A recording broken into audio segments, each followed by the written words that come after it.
जीवन की हर कोई व्यवस्थाओं में आदमी की 3 अवस्था निश्चित है। वो जो भी अवस्था चाहता है वो अवस्था मिल सकती है। प्रभु महावीर ने इंसान को सौभाग्य दिया परमात्मा बनने का।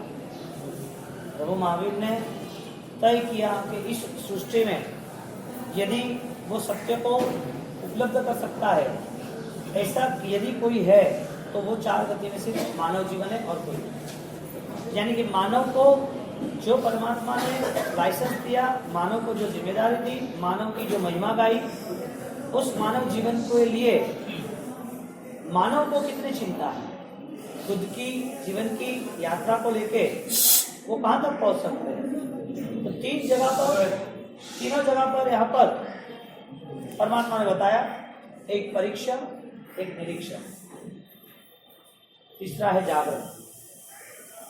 परीक्षण, निरीक्षण और जागरण, इस तीनों में बहुत ही कठिनाई है, क्योंकि खेल खेलते जाते वक्त खेलने के बाद खेलता हुआ व्यक्ति ऐसा ही समझ रहा है कि मैं जीतूंगा। जितने भी लोग खेल रहे हैं वो ऐसा ही सोचते हैं कि हम जीतेंगे, लेकिन उनको देखने वाले दूर वाले सब सोचते हैं कि 2 में से एक ही जीतेगा, हर कोई जीतेगा। जीवन का यही असूल है, आपको भ्रमित कर देता है। मंजिल आएगी ऐसा लग रहा है, द्वार पे आ गए ऐसा लग रहा है, सत्य पा लिया ऐसा लग रहा है, कर्म करने से, क्रिया करने से धर्म हो गया ऐसा लग रहा है। ज्ञानी कहते हैं ये सब अवस्था बिना जागरण की। परीक्षा है और निरीक्षण है, उस दोनों के बावजूद जागरण होना जरूरी है।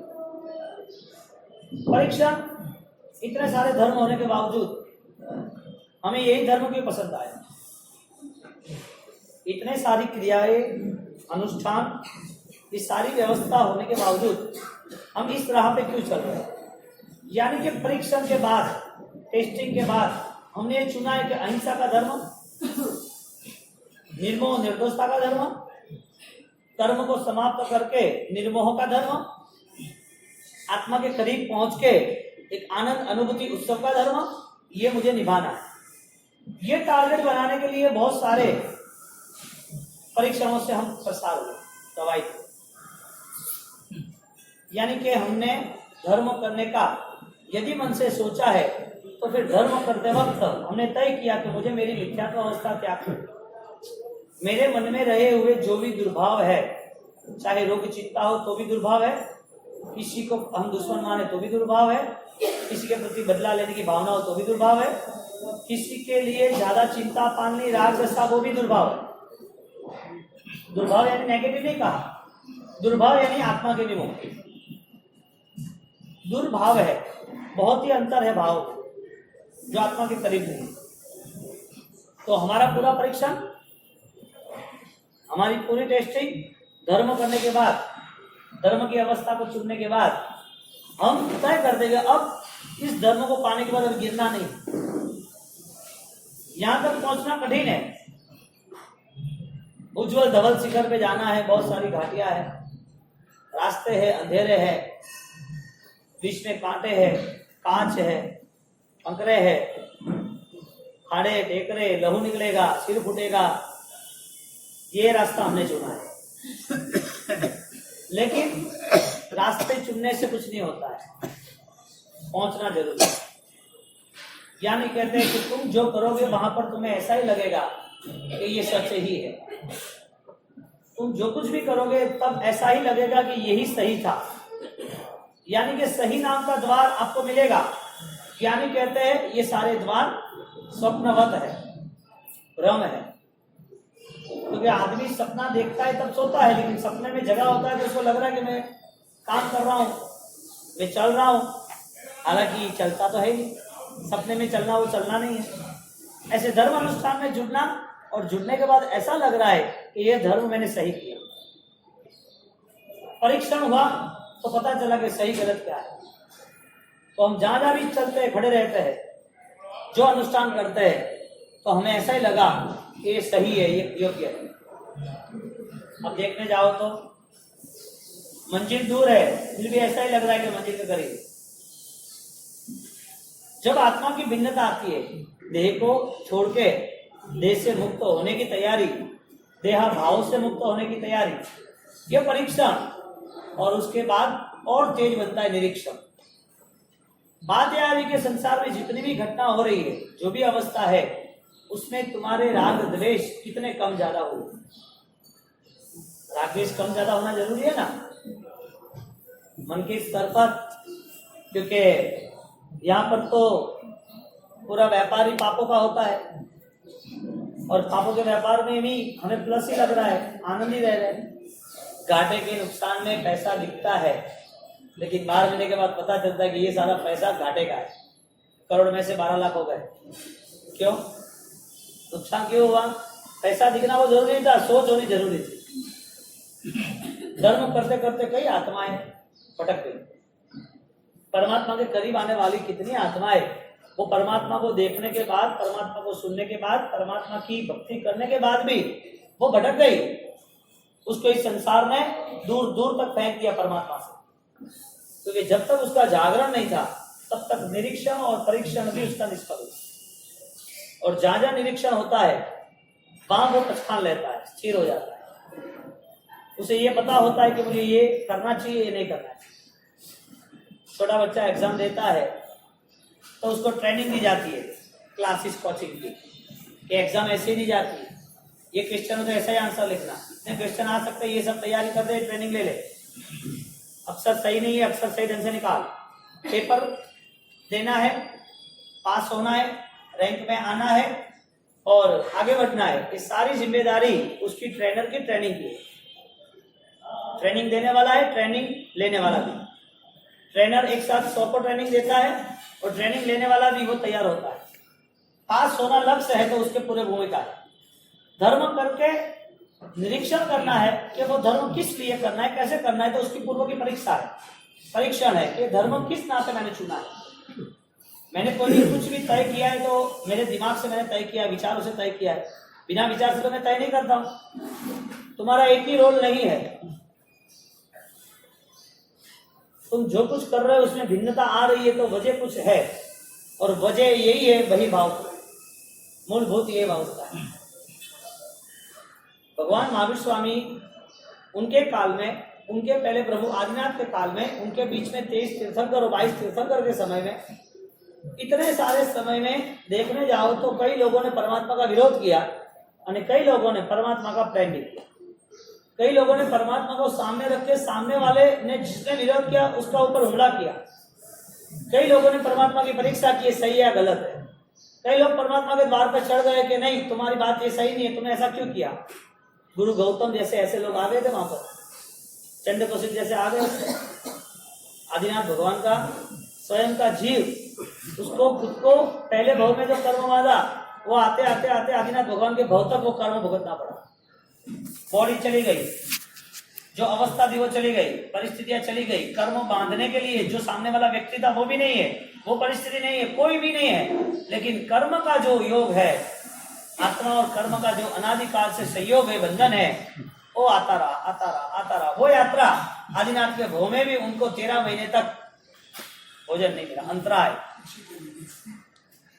यानी कि इंसान जानबूझ के कुछ भी नहीं करता, फिर भी कर्म सत्ता तय करती है कि तूने कुछ किया न किया, लेकिन तेरे जो भाव है उस भाव से मैं तेरे साथ जुड़ूंगा। कर्म सत्ता जानबूझ के कोई आदिनाथ भगवान के जीने कोई खाली सोचा था कि ये धान नहीं बगाड़े, इसके लिए वो बैल के मुंह पर उसने वो एक टोटिंग कर दिया, कवर बांध दिया, सिक्का बांध दिया, और सिक्का बांधने के बाद वो लग नहीं खाएगा। तो ये जीव, आपने उनको दुख देना नहीं है, आपने सुरक्षा दी। कर्म सत्ता ने क्या तय किया? कर्म तय किया कि तुम तीर्थंकर हो तो मुझे कोई लेना देना नहीं, तुमने जो पाप किया है, अंतराय किया है, उस अंतराय का फल तुम्हें मिलेगा। वो जब गए, पता चला, उनको लगा कि मेरे से गलती हो गई है, और वो वहां पर उस बैल को भोजन न मिला, इतना अंतराय हुआ तो खोलने के लिए गए। बात स्टोरी की नहीं है, बात यह है कि भोजन देना न देना वो घटना महत्वपूर्ण थी, या कर्म ने तुम्हारे साथ जो व्यवहार किया वो घटना महत्वपूर्ण थी। सब दोनों में महत्वपूर्ण क्या था? आशय नहीं था तो भी कर्म ने इतना दंड दिया, ऐसा कुछ महत्व क्या था? ये आशय नहीं था प्रभु का। महत्व क्या था? दो में से किसका ज्यादा महत्व था? कर्म ने अपना रोल निभाया वो महत्व का था कि उसने भोजन न दिया वो महत्व का था? वही तो कह रहा हूँ सर। मैं पूछ रहा हूँ, जवाब दो। अनन्य रोल। सबसे ज्यादा रोल किसका था? सबसे ज्यादा किसने बल लगाया? रिजल्ट किसने दिया? आराम से जवाब मिल गया कि तुम चाहे अनकॉन्शियस हो या कॉन्शियस हो। ये बात लेके मैं ये कहना चाहता हूँ कि तुम्हारा अनकॉन्शियस माइंड, तुम्हारी सोच यदि धर्म के नाम पर क्रिया की ही है, धर्म के नाम पर बदलाव की नहीं है, तो ऐसी कोई भी सोच वो हमको हमारी यात्रा को पूर्ण नहीं करने देती। आदिनाथ भगवान का पूर्व का भाव, वो जीवन में उन्होंने जो क्रिया की, कर्म सत्ता ने फिक्स कर दिया, मेरी ये संसार की पूरे काल चक्र की पूरी व्यवस्था है, सबका अकाउंट है, जो जो लोग जैसे जैसे भाव करेंगे ऐसे ऐसे उनके साथ मैं जुड़ूंगा। प्रभु महावीर हो, आदिनाथ भगवान हो, मैं हूं, आपको कोई भी हो। ज्ञानी कह रहे हैं कि जीवन जीना है तो निर्मल काश की तरह जियो, किसी का भी संग्रह नहीं, दृष्टा ही बचे, दृश्य एक भी रहे ही नहीं। उसका अस्तित्व, धर्म का अस्तित्व ऐसा बढ़ जाए कि पूरे आसपास में वो अकेला ही लगे, उसे कुछ भी कोई लेना देना नहीं। धर्म की ऊंचाई ये है, जागरण की अवस्था। जो जग गया है वो दृष्टा बना है, यानी कि वो अब खुद अकेला ही बचा है, अब उसके लिए कोई दृश्य है ही नहीं, दृष्टा है, दृश्य नहीं है। क्यों? क्योंकि उसकी जो भी अवस्था है वो पूरी अवस्था उसके इनर सेंस को लेके, आंतरिक अवस्था को लेके, जिसे हम जागरण करें।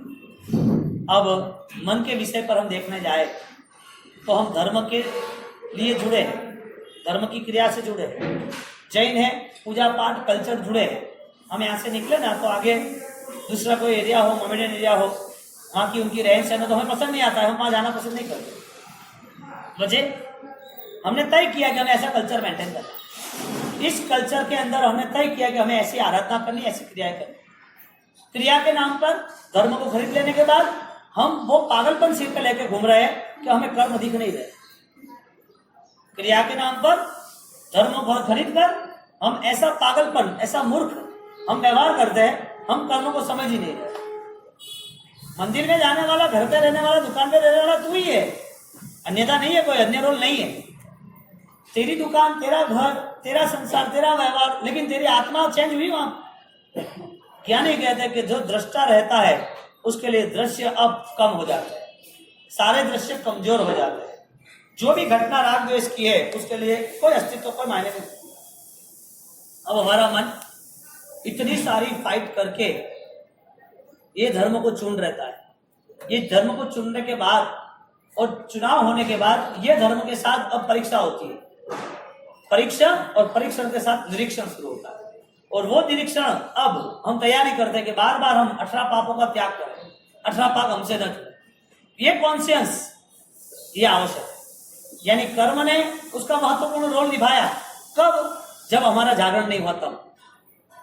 आदिनाथ भगवान के जीव ने भोजन नहीं दिया, भोजन नहीं दिया, वो देने की, न देने की इच्छा या दुख देने की इच्छा नहीं थी, लेकिन उस जीव ने, उन व्यक्ति ने उस समय पर उन्होंने तय किया कि भाई ये धान बिगड़ रहा है, ये पशु है, वो मुंह डाल रहा है, उसके मुंह को कवर करो, मुंह को पैक कर दिया, कोटिंग लगा दिया। वो सोए थे, पता चला कि अरे मेरे से गलती हो गई, उनको पानी पीना होगा तो, उनको भोजन करना होगा तो वापिस वो वहां जाके दुखी होते हैं, दर्द होता है कि मेरे से गलती हो गई, अब मैं क्या करूं। माफी मांगने के बाद भी माफी नहीं मिलती है क्योंकि मन सहित नहीं है।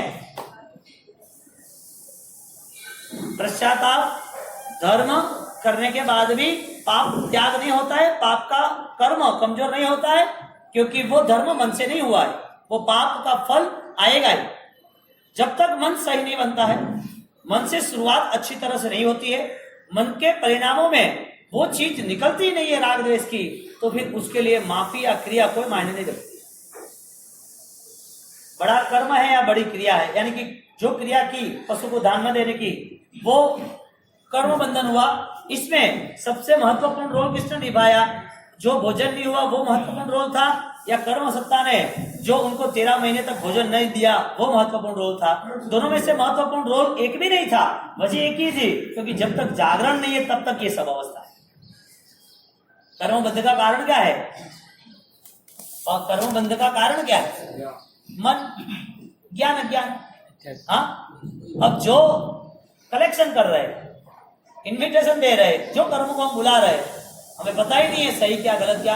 क्रिया होने के बाद, अच्छे से अच्छा ढंग का मासक्षण होने के बाद, अच्छे से अच्छे दान धर्म होने के बाद, ये सब कुछ अंतिम पल पे वही चीज आपको मिलती है जो आपने मन में घर बसाई रखी। सब कुछ किया, मन का निरीक्षण,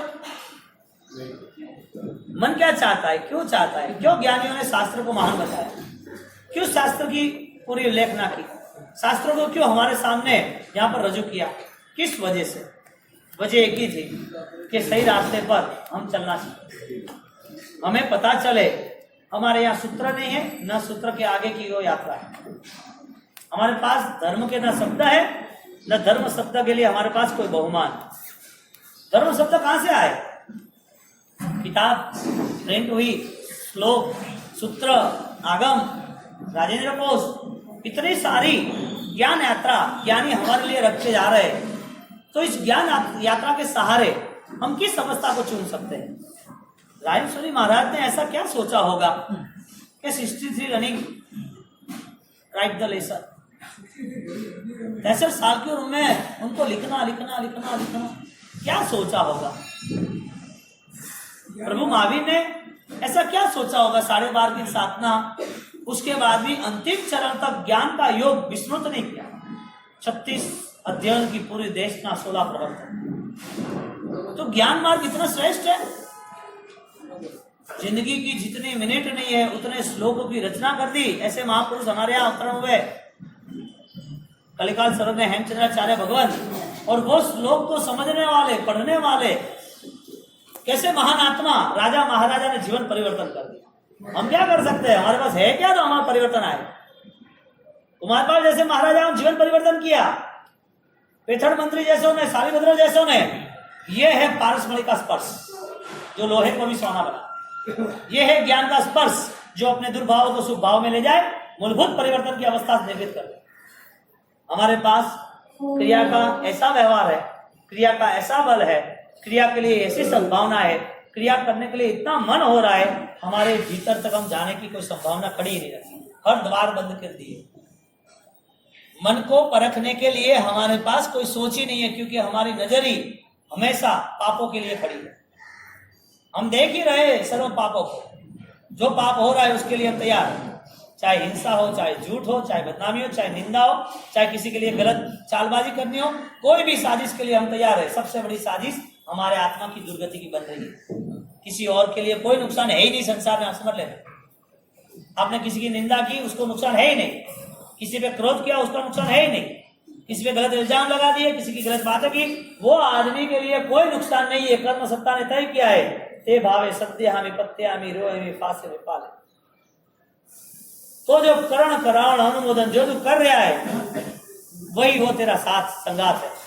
तुझे क्या करना है वो सोच के कर। एक अवस्था हो रही है परीक्षा की, परीक्षा करने के बाद धर्म को चुना। एक अवस्था हो रही है निरीक्षण की, धर्म चुनने के बाद अभी वो धर्म मेरे मन से उतर तो नहीं रहा। इतनी कठिन परीक्षाओं के बाद, इतने निरीक्षण के बाद, अब वो धर्म को मैं कहीं पर हार तो नहीं रहा। बिना सोच के ही मेरी जीवन व्यवस्था तो पूरी नहीं हो रही है। जब आदिनाथ भगवान का जीव भी यदि 13 महीने तक वो हजारों दिनों का, हजारों सालों का वो कर्म वहां उनके पीछा कर रहा है, और वहां जाके वो खड़ा रह रहा है, वो कहता है no bargaining, no changes, rules is rules. मेरा रूल्स था, आपने अंतराय किया, आपके इस अंतराय के नाम पर 13 महीने तक आपको भोजन नहीं मिला। नहीं मिला, बस कितने महीने तक लोग राजा महाराजा है, लोग दान दे रहे, हीरे मोती दे रहे, राजपाट दे रहे, सोने दे रहे, अपनी लड़कियां दे रहे कि आप राज्य हो, आप रखो राजा है। मैंने सब कुछ त्याग कर दिया। मेरे पूरे जीवन में अब मैंने त्याग कर दिया है। आदिवम पृथ्वीनाथ, पूरे पृथ्वी के नाथ होने के बाद भी पूरी पृथ्वी का त्याग, वो त्याग कर सकता है, कितना कर सकता है? किसी के जीवन में त्याग होता है तो कितना हो सकता है? लिमिटेशन। और वो भी त्याग कैसा किया कि जगत में किसी ने नहीं किया ऐसा, और सर्वप्रथम महात्यागी उनके नाम से अनाउंसमेंट हुआ। आदिमम पृथ्वीनाथ मादिमम निष्परिग्रहम, पूरे पृथ्वी पर आदिम यानी कि प्रथम उनने ही कदम उठाया कि महात्याग का प्रयाण यही है। क्या छोड़ सकते हैं हम? मन के विषय पर यदि हम देखें राग और द्वेष को, तो हमारे राग द्वेष की कितनी जंजीरें हमें पकड़ के रखी है। यानी कि ये जंजीरें पकड़ने के बाद कर्म वापिस नहीं बुलाएंगे, कर्म वापिस आएंगे। तो इतनी सारी जंजीर लेके जैन दर्शन उसे कहां ले जाता है? जैन दर्शन कहता है कि मेरा रास्ता तो मोक्ष का है, और जैन दर्शन के मुताबिक जो पालन करता है उसको वह संसार कभी फंसा नहीं सकता है। तो जैन दर्शन जो ले पाता है, जैन दर्शन का अनुसरण करता है, उसके पास अनेकांत दृष्टि आ जाती है, उसका विजन क्लियर हो जाता है, वो हर कोई चीज में जागरण होता है, दृष्टा भाव, और वो साक्षी, वो स्वरूप का निरीक्षण उसकी ऐसी तैयारी करता है, इस अवस्थाओं में वो प्रसन्न ही रहता है। न किसी के प्रति दुर्भाव, न किसी के प्रति प्रशंसा मान सम्मान की आशा, न कोई अपमान के जहर के लिए उसे किसी के प्रति कोई ना कोई चाल बने। अब बार बार हर किसी के विरोध में हम खड़े रहे, पाप मूल अभिमान, क्या शब्द है यहाँ पर?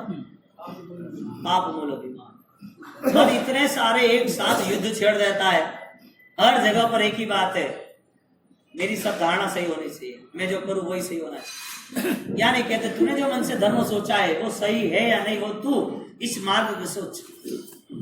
जैन दर्शन यानी मन के राग द्वेष से वो कमजोर हो जाए, मन कभी भी उसका अब किसी के प्रति दुर्भाव वाला नहीं बनेगा, राग भी नहीं रहेगा कि मेरा है, द्वेष भी नहीं रहेगा कि इस पराय ने ऐसा क्यों किया, रहेगा तो भी उसके कर्म बंध कम रहेंगे। आदिनाथ भगवान का जीव, और उन्होंने 13वें भाव में जब वो 13 महीने तक जब उसको भोजन नहीं मिलता है, तो कर्म को कोई शर्म नहीं है क्या? तीर्थंकर बने हैं, त्याग किया है, दीक्षा ली है, उपवास कर रहे हैं, हालांकि प्रथम तीर्थंकर है, ध्यान में रह रहे, लोगस्य उद्योगरे धम्म तीर्थ और ये अंते 24 ऋषभ, स्टार्टिंग कहां से हुआ? मध्यम च वंदे, ऐसे ऋषभ अजित नाथ की मैं परम वंदना करता हूं। अब ये तीर्थंकर को तीर्थ की स्थापना करनी है, ये तीर्थंकर बनने के पहले राजपाट पूरा उनका अधिपत्य छोड़ दिया है, ये त्यागी भी बन चुके हैं, तीर्थ की स्थापना भी करनी है, और इस त्याग में कर्म सत्ता कह रहे भाई मेरा पेमेंट ना, तुम साधु बन गए, संसार का त्याग किया, साधना कर रहे हो, तुम उपवास कर रहे हो, मेरा पेमेंट ला। तूने क्या क्या अंतराय किए थे, किस किस को किए हैं, किस किस वजह से तूने अज्ञानता में किया है।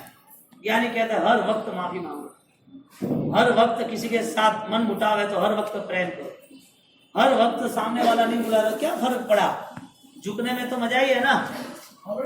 मोती गिरे झुको तो माला बड़े बने, मोती छोड़ो माला नहीं बने।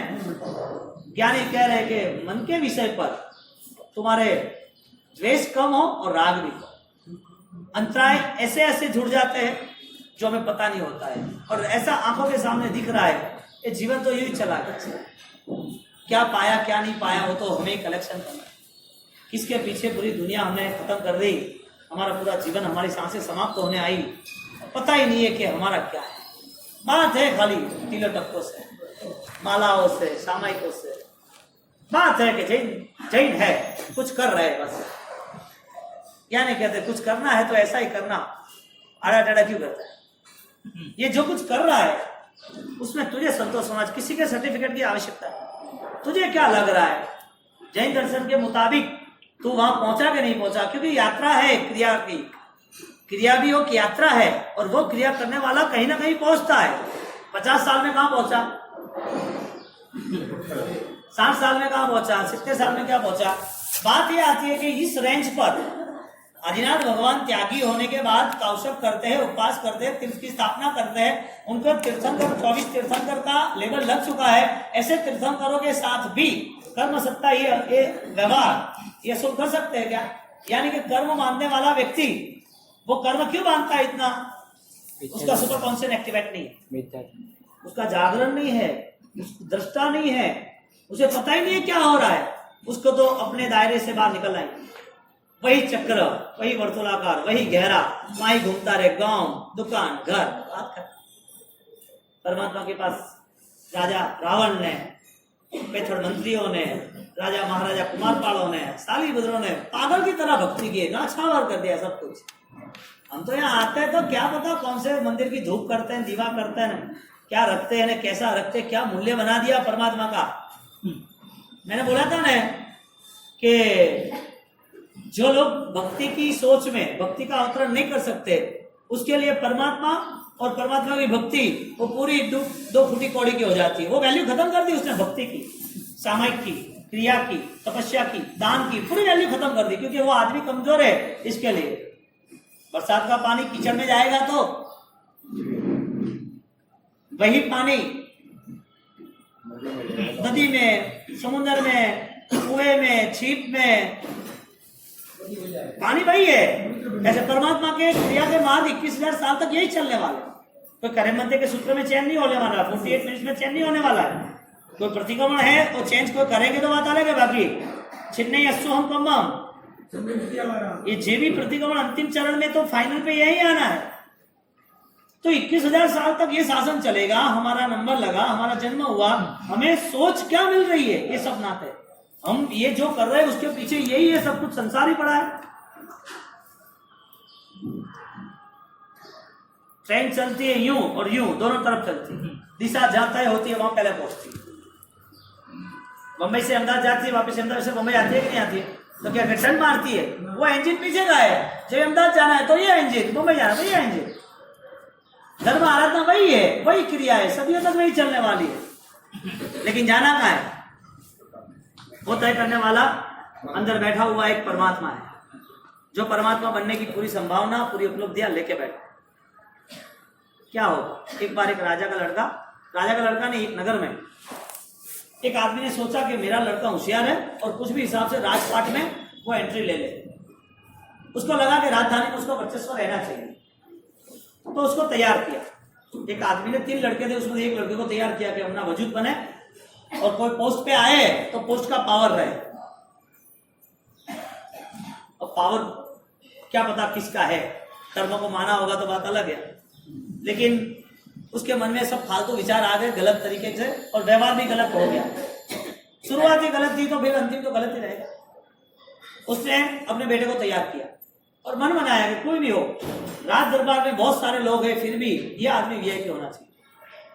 तो उसको तैयार किया। 1 साल के बाद राजा के राजमहल में लेके आए और राजा को रिक्वेस्ट की कि साहब, मेरा ये लड़का होनहार है, बहुत ही हुनर कौशल्यता है, इसमें बहुत सारी ताकत है, उसको आप अपने राज दरबार में आप एक सीट दे दो अच्छी सी।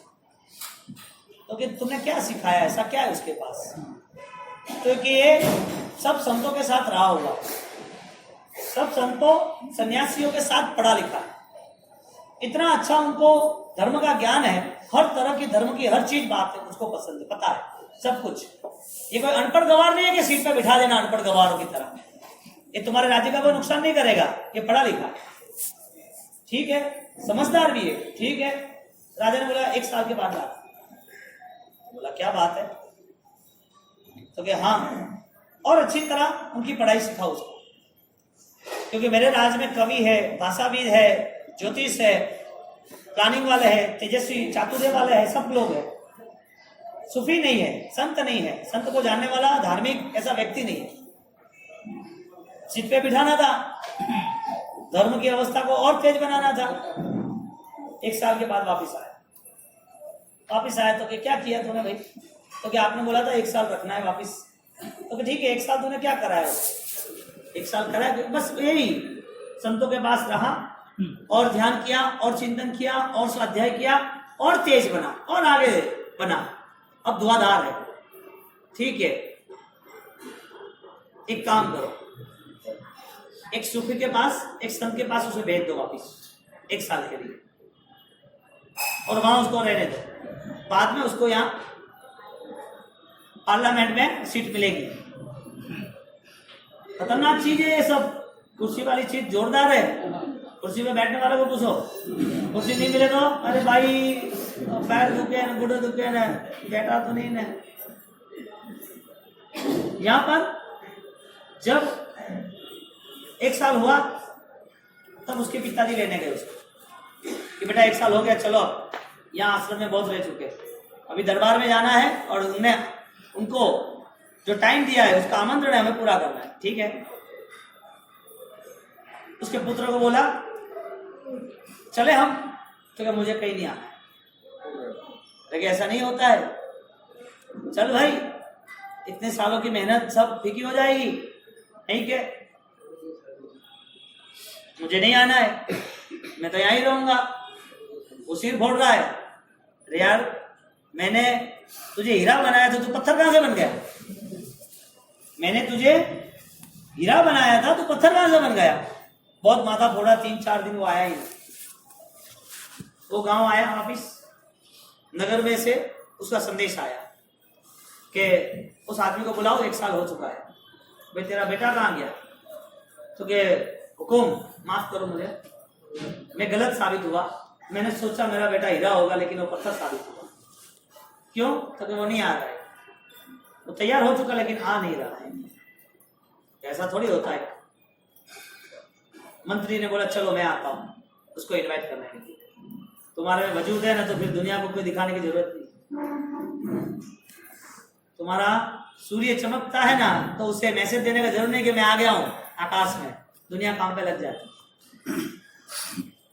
वर्क इज वॉइस, बोलने से कोई काम नहीं होता है, काम करने वाले को लोग अपने आप ही लोग बोलते हैं कि यार ये सही है। यहाँ पर जब वो गया मंत्री, और मंत्री ने बोला चलो तुम्हारा बुलावा आया है, तो एक अच्छे संत बन चुके हो और अच्छे विद्वान हो, तो राज दरबार में तुम्हारी शोभा है, तुम्हें आना है। उसने बोला मैं तो इस गुरु के चरण में रहूंगा, अभी मेरा दरबार तो चरण है, मेरा दरबार ये चरण ही है, मुझे कहीं नहीं आना। उसके पापा ने बोला देखा, मैंने बोला था ना ये बेवकूफ है, इतनी अच्छी पोस्ट मिल रही है, इतनी अच्छी जगह मिल रही है, लोग सैल्यूट करेंगे, तेरे 3 साल का पूरा अभ्यास पूरा हो चुका है और तू कुशल बन चुका है, अब तुझे पोस्ट पे बैठना है, तू आजा। अब वो आ ही नहीं रहा है। जिसके मन में परमात्मा का वास होता है उसके लिए दुनिया फीके हो जाती है। धर्म की सच्चाई और धर्म का जागरण यही है, निष्प्रभता। चक्रेणोपि अधिकम सुखम निष्प्रभ जायते। जहां निष्प्रभता होती है और चक्रवर्ती के सुख को भी वो लात मारने के लिए तैयार हो जाए, ऐसे कोई लेना देना नहीं। यहाँ पर जब उसको कहा कि भाई तू चल, उसने बोला मेरा दरबार ये गुरु का चरण ही है, मुझे कुछ नहीं चाहिए। तो मंत्री ने बोला ये परीक्षा में पास हो गया। 3 साल से उसकी एग्जाम हो रही थी कि ये धर्म समझने के बाद, धर्म को पढ़ने के बाद, धर्म करने के बाद सही है कि नहीं है। यदि उसकी लोभ लालच कुर्सी की रहती तो हमारा दरबार का भला करता कि उसका भला करता? वो कुर्सी के लिए ही काम करता, वो दरबार की महत्वता नहीं बढ़ाता। उसको तो ऐसा लगा मुझे सलाम करे, लोग मुझे मिले, वो कुर्सी के लिए ही उसकी यात्रा रहती। सिंहासनों की यात्रा में कई राजा महाराजा खत्म हो गए और कई लोगों की खोपड़ी कई लोगों के पैरों में टकरा गई स्मशान में, लेकिन ये चल रहा है और चला। उसको खड़ा किया, गुरु का आदेश दिया और दरबार में लाया। 3 साल की मेहनत काम आई, लेकिन 2 साल की मेहनत काम नहीं आई। 2 साल की मेहनत में उसका लक्ष्य बना था कि दरबार में राज सिंहासन पे या कुर्सी पे मुझे बैठना, मेरा नंबर लगे। और तीसरा साल जब आया, सच्चाई पता चली तो लगा कि ये सब फीका है, इसे कोई लेना देना। घटना यहाँ घटित होती है जागरण की। जो जग जाता है यानी कि अवेयरनेस, उसे पता चलता है कि संसार में जो भी चल रहा है उसमें मेरी आत्मा का कोई रोल नहीं। ऐसी अवस्था के लिए हमें तैयार होना जरूरी है। तो प्रभु महावीर और प्रभु महावीर की परंपरा में जब कर्म को हम सामने रखते हैं और हम जो कार्य करते हैं तो फिर वो कार्य हम पापों के साथ जुड़ा हुआ नहीं करते। 13 महीने तक भोजन न मिलना, कोई रिक्वेस्ट करने वाला नहीं था, कोई कर्म में कोई लेस मिले, कोई कर्म में कोई सेल आए, कोई डिस्काउंट नहीं मिलता कर्मों के नाम पर।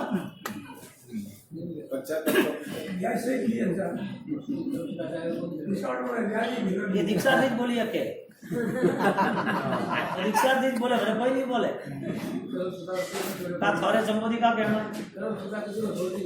हाँ, वो तो बात हुई, ओपरे का कहना वो बात। मुकेश जी, कांतिलाल जी का कह रहा है मोहम्मद बा एक परगोड़ो निकालनो है मुलजी रो। अब बैठा तैयार है भाई, तो आदेश दो ब्रो मुलजी साहब। नहीं मुलजी पूछना पड़ेगा भाई, संजय तो बाद में पूछना। अंतराय कर्म जटा तक ओपे ठानी पड़े ने ओपे वडरे वास्ते कोई पुरुषार्थ धर्मनो नहीं करो तो अपनी धर्मनी क्रियानो जो पुरुषार्थ है वो ओनली एक गति है, प्रगति तो नहीं। तो हालो सा फरमाओ। हाँ गोदे वाली आवी गोदे वाली कागज दे तो ठीक है बोलो। मोहरवा भाई मुनि आविया, मोहरवा भाई मुनि आविया, सरमती चाल्या संगलाल रे, सरमती चाल्या संगलाल रे, आत्मा दिलु पातरू वाला, आत्मा दिलु पातरू, निर्माना वीरानो रंगलाल रे, निर्माना वीरानो रंगलाल रे, डाली नागिला मने सांभळे हो वाला, डाली नागिला मने सांभळे। હવે बटे उबा है कागज में लोग हो गए सीधे मोरो हमें बाड़ो। हाँ वहां पर खड़े हैं और ले जाना हो, याद करना है, रखना नहीं आप।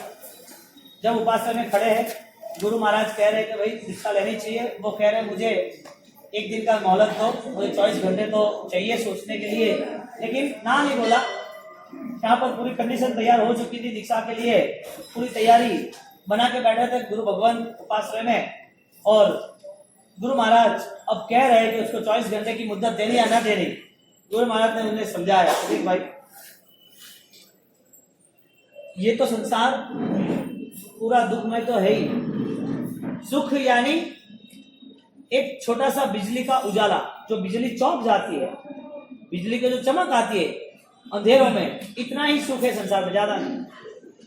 तो संसार की अनित्यता तो समझ, तुझे जो कुछ सोचना है तो तेरे भाई को देख के तू सोच, उनके चर्चे चारित्र के, त्याग के, दान के पूरी जगह पर है, चारों ओर है, उनका जीवन सुगंधी है, उनकी निष्ठा में तुझे कोई सोचना नहीं है, उनके साथ रहकर तो आप पूरी तरह सुरक्षित है।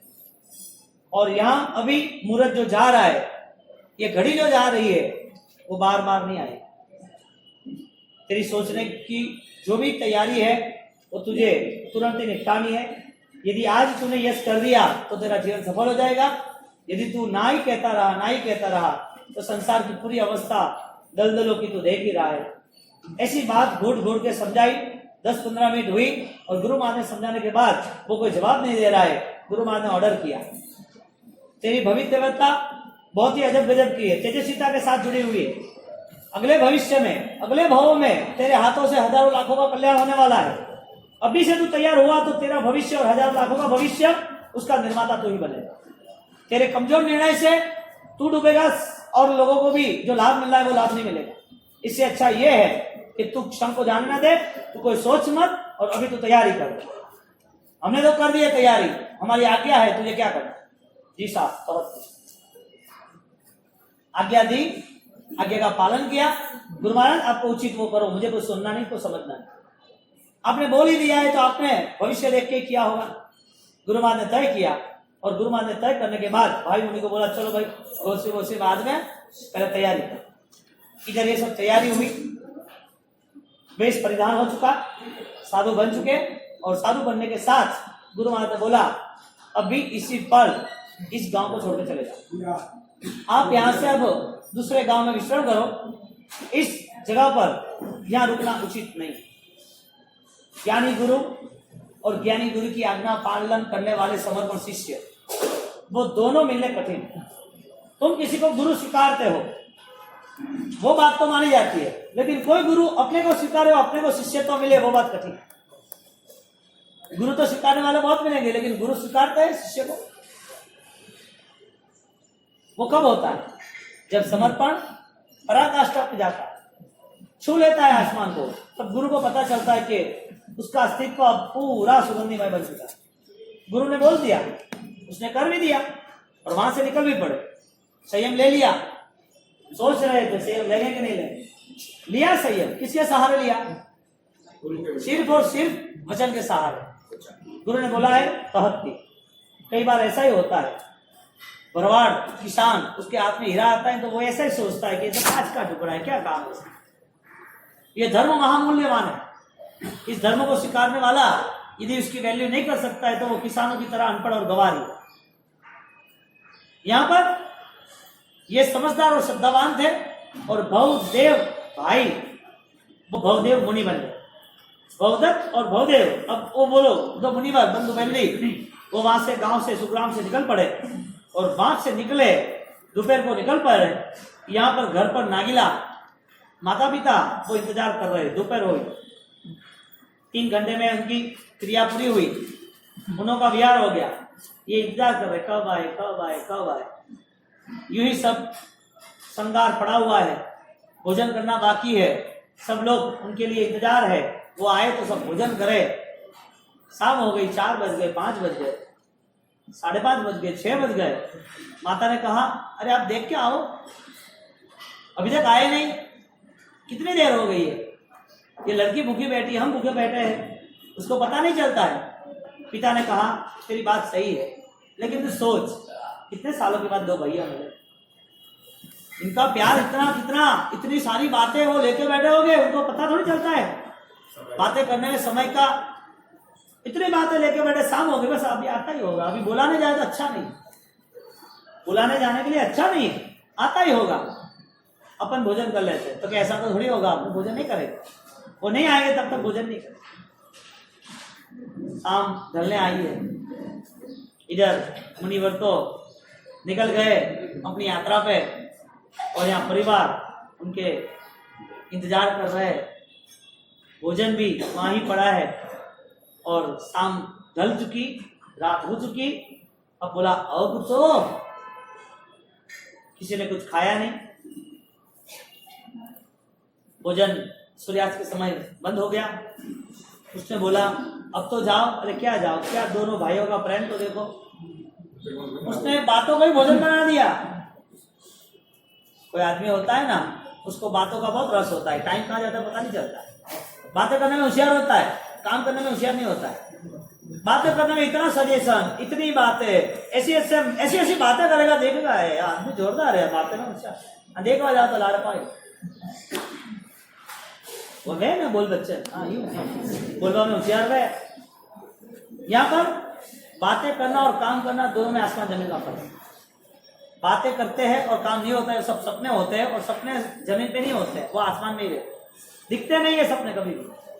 यहाँ पर जब रात हो चुकी, सोचा कि अभी आएंगे, सोना है, और वो नागिला वो सोच रही है कि क्या हुआ, मेरे प्यार से उसका भैया का प्यार बढ़ गया क्या, मैं यहाँ बैठी हूँ, मेरे लिए उन्हें कोई याददाश्त नहीं की, उन्हें सोचा नहीं होगा मैं क्या कर रहा हूँ, क्या कर रही हूँ, क्या नहीं। रात हो गई, वो तो बैठी है वहां पर कमरे में, और वहां जरूर वैसे रात को चांदनी का प्रकाश पूरे नगर को वाइट सिल्वर बना दिया, शांत वातावरण है, हवा चल रही है, और वह नागिला इंतजार कर रही है, इस दिशा में गए थे कब आएंगे कब आएंगे। 8-8 10-10 घंटे चले गए, रात को 12 बज गए। मम्मी पापा ने मन बना लिया था कि अबे सुबह आएंगे, क्योंकि ये लोगों की तो बातों से तो पेट भरता नहीं है, कितनी बातें होगी क्या पता। छोटे थे तब खेलते थे, पढ़ाई करते थे, धर्म क्रियाएं करते थे, अब इतने सालों के बाद मिले, 12 साल के बाद, तो ये 2 भाई अभी रात को भी बात करते होंगे, वो उनकी कहानी कहता होगा, ये इसकी कहानी कहता होगा, दोनों का प्यार कैसा है।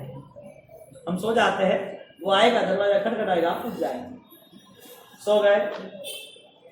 सोने के बाद रात भर नागिला नहीं सोई, नागिला रात भर नहीं सोई, और रात भर इंतजार करती रही, 1 2 3 4 5।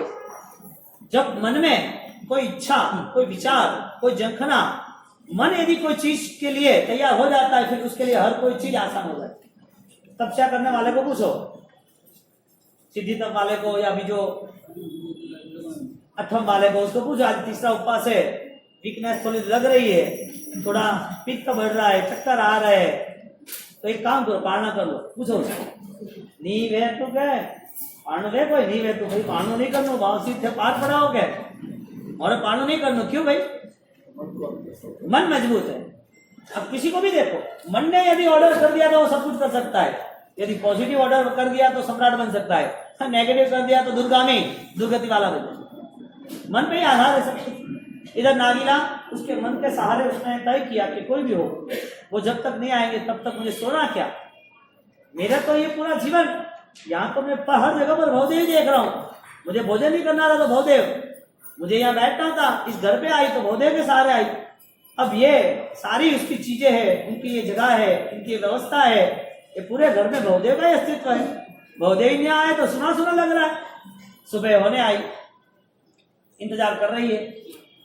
वहां पर सुबह सुबह गांव में हर लोग गाय वगैरह पशु वगैरह ले जाते हैं। सुबह की मंगल ध्वनि मंदिरों की शुरू हो गई, भक्ति गीत मंत्रोच्चार शुरू हो गए। यहाँ पर धूल उड़ने लगी, पानी के लिए पनहारी, पानी लेने के लिए गांव की हर औरतें निकल पे पड़ी। सब अपने अपने काम पे लग गए। इधर माँ यानी कि सास ससुर उठ गए, वो भी काम पे लग गए। नागिला अकेले गए। पूरा गांव अपने अपने में मस्त है, नागिला भी मस्त है। नागिला सोच रही है कब आएंगे, कब आएंगे, कब आएंगे। और नागिला के इंतजार के पीछे अब माँ परेशान हो गई। आवाज लगाई, नागिला नागिला नीचे आ। कि नहीं बस के आप भोजन नहीं करना है मुझे, वो आएंगे बाद में करेंगे। तो क्या ऐसे कैसे चलेगा, हम भी बैठते तू भी बैठ। तो कि नहीं, उसके आने के पहले मैं भोजन कैसे करूँगा, वो आएंगे उसके बाद ही मैं कुछ करूँगा, क्योंकि मैं पतिव्रता, मेरे पति मेरे परमेश्वर है, उनके बिना ये कैसे हो सकता। मेरे भोजन मेरे नीचे भी गले में भी नहीं जाएगा, कवल कैसे लूँ। और जब सुबह हो चुकी और बोला कि चलो भाई वापिस गोश्री पाने के लिए क्या तो बुला के आओ आप, दोपहर की तो गोश्री हो गई, शाम को नहीं आए, सुबह तो वैरने के लिए लेके आओ। और वैरने के लिए बुलाने के लिए पिताजी वहां से चले घर से बाहर, उपास्य तक आते हैं। उपास्य में प्रवेश किया और उपास्य में प्रवेश किया और ऐसी आश्चर्यजनक घटना हुई। वहां पर सब साधु है, आचार्य भगवंत है, और आचार्य भगवंत ने बोला धन्यवाद धन्यवाद, पधारो पधारो। आ गए। यहाँ पर भाई यानी कि पुत्र मुनि दिखते नहीं है, लेकिन उनको यूं कि श्रद्धा करते होंगे और देख रहे कि मेरा पुत्र दूसरा संसारी भवदेव वो मिले तो हम यहाँ से लेके जाए। कुछ कहने की तैयारी है। गुरु महाराज ने उनको ऐसी ऐसी बातें बताई, न तो कुछ बोल सके न कुछ सोच सके। और वही वापस उपाश्रय में जब भवदेव और भवदत्त का सन्नाटा छाया था, ऐसा ही सन्नाटा पिता और गुरु का छाया। वो सन्नाटा कैसा था वो वापिस अवसर पर देखेंगे।